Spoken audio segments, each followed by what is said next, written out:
Union নির্বাচন আসছে আগামী কয়েকদিন পর। আমি চাই আমি যেভাবে নির্বাচিত হয়েছি 19টা ইউনিয়নের চেয়ারম্যান সে একইভাবে নির্বাচিত হতে হবে। সম্পূর্ণ 100% ফেয়ারের ব্যবস্থা করে দিব, যেন কোনো ধরনের দুর্নীতি সেখানে না হয়। যে যোগ্য এলাকার জন্য যার দরদ আছে মানুষ তাকেই বেছে নিয়ে আসবে। টাকা দিয়ে যেমন এবার এমপি ইলেকশন ঘুরাতে পারে নাই, প্রত্যেকটা ইউনিয়ন নির্বাচনে এরকমই হবে। যে টাকা দিবে তাকে বেঁধে রাখবেন, তাকে কোনো ভোট দেওয়া হবে না। এলাকায় যে দরদ নিয়ে কাজ করবে, সে গরিবের ঘরের সন্তান হতে পারে, তার নুন আনতে গেলে পান্তা ফুরাইতে পারে, কিন্তু তার ভিতরে সদ আছে, তার ভিতরে ন্যায়নিষ্ঠা আছে, তার ভিতরে দেশের জন্য মায়া আছে, দেশের মানুষের জন্য মায়া আছে।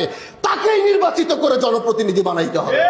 শিবচর থেকে যে কয়টা কথা বলি, এই কয়টা কথা বাংলার প্রতিটা গ্রামে গিয়ে আসর হয়। শিবচর থেকে দাঁড়িয়ে যে কয়টা কথা বলি, ঢাকার প্রতিটা ওয়ার্ডে গিয়ে সেই কথাগুলোর আসর হয়। যুবকরা এরকম চায়। আজকে হয়তো এক শিবচরের নেতৃত্ব দিচ্ছি, এক শিবচরের দায়িত্ব নিয়েছি।